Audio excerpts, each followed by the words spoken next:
আসসালামু আলাইকুম। আমাদের এই মৌসুমে সবচেয়ে গুরুত্বপূর্ণ সবজি হচ্ছে টমেটো।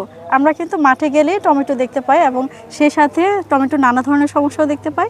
যেমন কিছু টমেটোর যে সমস্যাগুলো আছে, যেমন ব্যাকটেরিয়াল উইল্ট হয়, তারপরে লিফ কার্ল ভাইরাস হয়, অর্থাৎ পাতা কুঁকড়ে যায়, মাকড়ের আক্রমণ হয়ে থাকে, তাছাড়া ঢলে পড়া রোগ হয়ে থাকে, বিভিন্ন ধরনের সমস্যা দেখতে পাই। তো আজকেও আমরা মাঠে ফিল্ড ভিজিটে আসছি। আমাদের ছেলেমেয়েরা কিছু প্লট করেছে, টমেটো করেছে।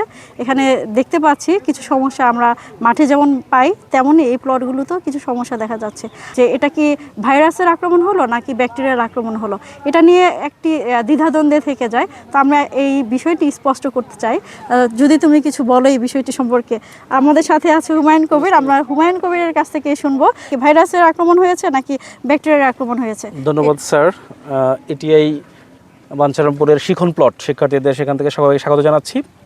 আসলে আমাদের এই টমেটোর এই মৌসুমে সবচেয়ে পরিচিত দুইটি রোগ, একটি হচ্ছে যেটা আমরা মোটামুটি সব প্লটেই গেলেই আমরা দেখি কমন, সেটা হলো ব্যাকটেরিয়াল উইল্ট বা ঢলে পড়া রোগ। ভাইরাল উইল্ট এবং ব্যাকটেরিয়াল উইল্ট এই দুইটাই থাকে। তো কৃষকরা এই ব্যাকটেরিয়াল উইল্ট এবং ভাইরাল উইল্টের মধ্যে একটা মিলিয়ে ফেলেন আর কি, যেহেতু দুইটা সম্পূর্ণ আলাদা এবং প্রতিরোধ সব কিছু আলাদা, সেখানে একটা ঝামেলা হয়। তো আমরা এখানে আজকে এই প্লটে আমরা একটা স্যাম্পল দেখছি যে এটা আসলে কি, যদি আমরা দেখে অনেকে মনে করেন যে ব্যাকটেরিয়াল উইল্ট নাকি ভাইরাল উইল্ট। তো আমরা আজকে একটু কীভাবে চিনবো সেটা নিয়ে আলোচনা করছি। আসলে ভাইরাল উইল্টগুলো ভাইরাস হলে কি হয়, নর্মালি প্ল্যান্ট কিন্তু মরে যায় না, প্ল্যান্টটা পুরোপুরি মরে যায় না, ভাইরাস কিন্তু প্ল্যান্টকে একেবারে মেরে ফেলে না, কিন্তু ফলন হয় না, সেটা আসলে আমাদের সরাই ফেলতে হয়। আর ব্যাকটেরিয়াল উইল্ট হলে অনেক ক্ষেত্রে কি হয়, গাছটা ঝলসে যায় বা মরে যায়। এবং ব্যাকটেরিয়াল উইল্ট হলে আমাদের এই পাতাগুলো কি হয়, ঝলসে যায়। আরও গুরুত্বপূর্ণ কিছু সহজ পদ্ধতি আছে যে আসলে ঝলসায় না, বুঝতে পারছি না আমি, আমাকে দ্রুত তাৎক্ষণিক সিদ্ধান্ত নিতে হবে, প্রতিকার করতে হবে। তখন আমরা বলি যে এই চারাটা টেনে তুলে দেখা যাবে, যদি আমাদের কিছুটা পুষ থাকে, গোড়াতে পচন থাকে, তাহলে সেটা হচ্ছে ব্যাকটেরিয়াল উইল্ট। আর ভাইরাল উইল্টের ক্ষেত্রে কিন্তু সেটা থাকবে শুকনো। আরেকটা বিষয়, আমরা কোনো একটা কাণ্ড কেটে যদি পানিতে রাখি তাহলে কি হবে, ব্যাকটেরিয়াল উইল্টের ক্ষেত্রে পানিটা গোলাটে হয়ে যাবে, আর ভাইরাস উইল্টের ক্ষেত্রে সেরকম হবে না। তো আমরা হচ্ছে মোটামুটি আমাদের কিছু বেসিক প্র্যাকটিক্যাল যেগুলো আমরা ব্যাকটেরিয়াল উইল্ট এবং ভাইরাল উইল্ট চিনবো আর কি, ওই উপায়ে। এখন প্রতিকার, এই ব্যাকটেরিয়াল আমাদের আসলে যদি শুরু থেকে বলি, এখন ব্যাপকভাবে আমরা কৃষকদেরকে যারা বাণিজ্যিকভাবে করেন পরামর্শ দিয়ে থাকি যে যেগুলো ভাইরাস ফ্রি টিস্যু কালচার ল্যাবে যে চারাগুলো হয় সেগুলো ব্যবহার করার জন্য।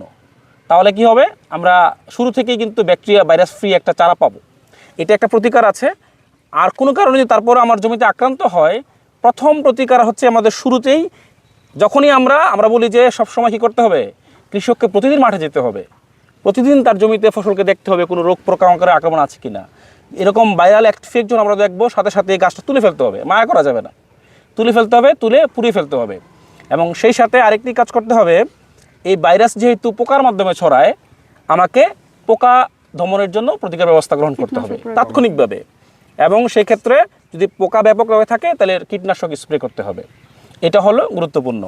আর সবচেয়ে গুরুত্বপূর্ণ হলো সেই ভাইরাস আক্রান্ত গাছটা আমরা তুলে পুড়িয়ে ফেলবো বা সরিয়ে ফেলবো। যদি আমরা মায়া করি তাহলে আস্তে আস্তে কী হবে, পুরো গাছেই ছড়িয়ে যাবে। আর ব্যাকটেরিয়াল উইল্টের ক্ষেত্রে আসলে আমাদেরকে দিতে হবে কি, ব্যাকটেরিয়ার জন্য আমরা কী দিই, অ্যান্টিবায়োটিক দিই। এই অ্যান্টিবায়োটিক স্ট্রেপ্টোমাইসিন গ্রুপের বা কিছু ব্যাকটেরিয়ানাশক আছে, সেগুলো একটু দামি, এক্সপেন্সিভ এবং সব জায়গায় পাওয়া যায় না। তাহলে যদি ব্যাপকভাবে জমিতে আক্রান্ত হয় তাহলে অবশ্যই জমি টিকিয়ে রাখতে হইলে সেগুলো আমাদেরকে স্প্রে করতে হবে।